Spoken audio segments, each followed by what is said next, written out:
प्रणाम। आज हम बात करने जा रहे हैं अनुलोम विलोम प्राणायाम के बारे में। जैसा कि हम सभी जानते हैं, प्राणायाम हमारे शरीर के लिए बहुत ही ज़्यादा लाभकारी होते हैं। ये हमें स्वास्थ्य तो प्रदान करते ही करते हैं, साथ ही साथ मानसिक शांति भी प्रदान करते हैं। फिज़िकली, स्पिरिचुअली, मेंटली, इमोशनली हर तरीके से प्राणायाम हमें हील करके बैलेंस रखता है।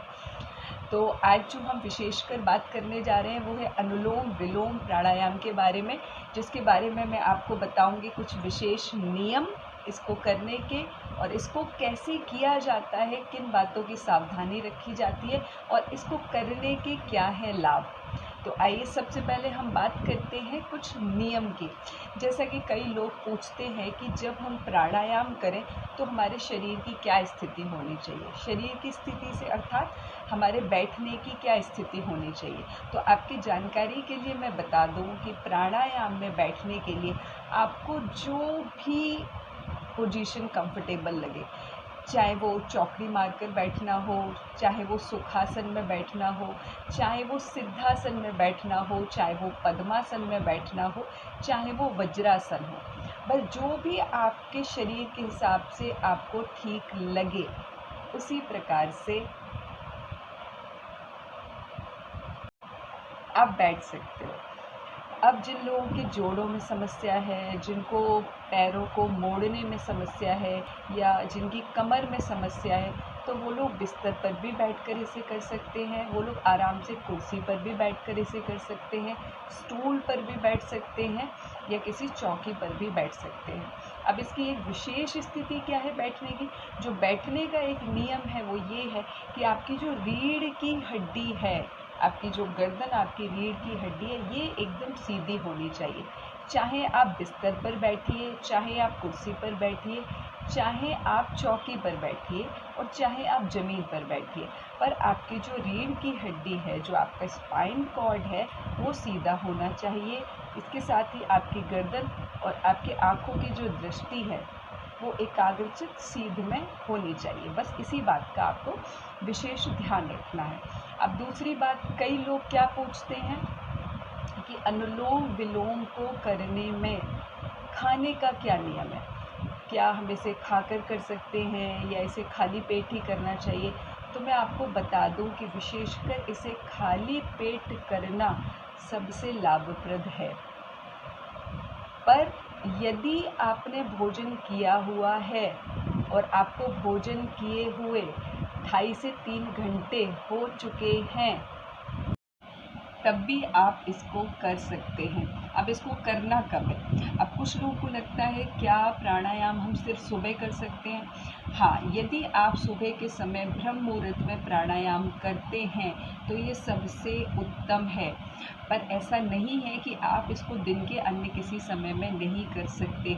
आप प्राणायाम को दोपहर के समय में भी कर सकते हैं, शाम के समय भी कर सकते हैं और रात्रि को सोने से पूर्व भी कर सकते हैं, क्योंकि ये जो प्राणायाम है ये आपके नर्व सिस्टम को बहुत ही जेंटल और कूलिंग इफ़ेक्ट देता है, जिससे बड़ी प्यारी नींद आती है। तो आप इसको सोने से पूर्व भी कर सकते हैं। अब हम बात करते हैं इसको करना कैसे है।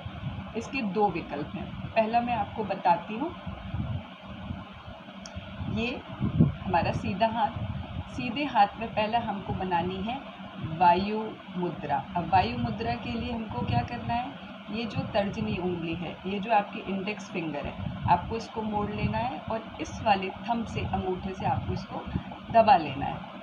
अब हमेशा याद रखिए, जो अनुलोम विलोम प्राणायाम है इसको लेफ़्ट नॉस्ट्राइल से, यानी कि बाएं नाक से शुरू किया जाता है।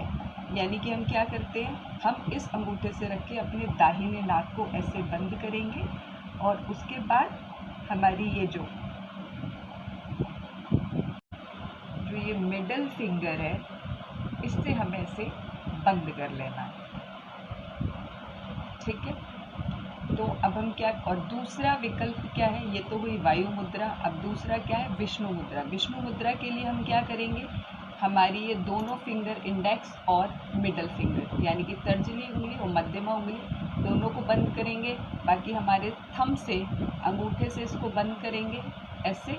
अब उसके बाद वापस से ये दाहिने नॉस्ट्राइल को हम ऐसे बंद करेंगे और जो ये हमारी रिंग फिंगर है, रिंग फिंगर से हम अपने लेफ्ट नॉस्ट्राइल ऐसे, ठीक है।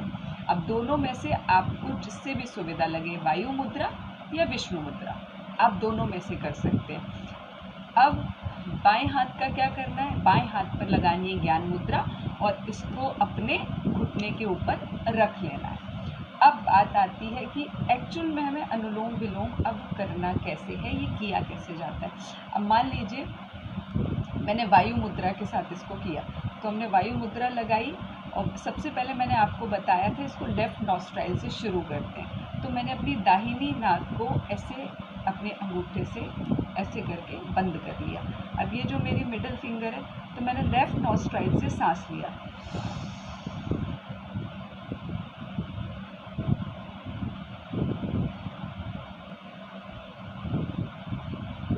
लेफ़्ट नॉस्ट्राइल को भी बंद कर लिया और दाहिने वाले को खोल के दाएं वाले से श्वास बाहर छोड़ दिया।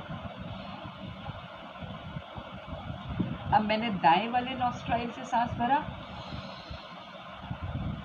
और दाहिने को बंद किया और लेफ्ट वाले को खोल के लेफ्ट वाले से श्वास बाहर छोड़ दिया। इसी प्रकार फिर लेफ्ट वाले नॉस्ट्राइल से सांस भीतर को भरा,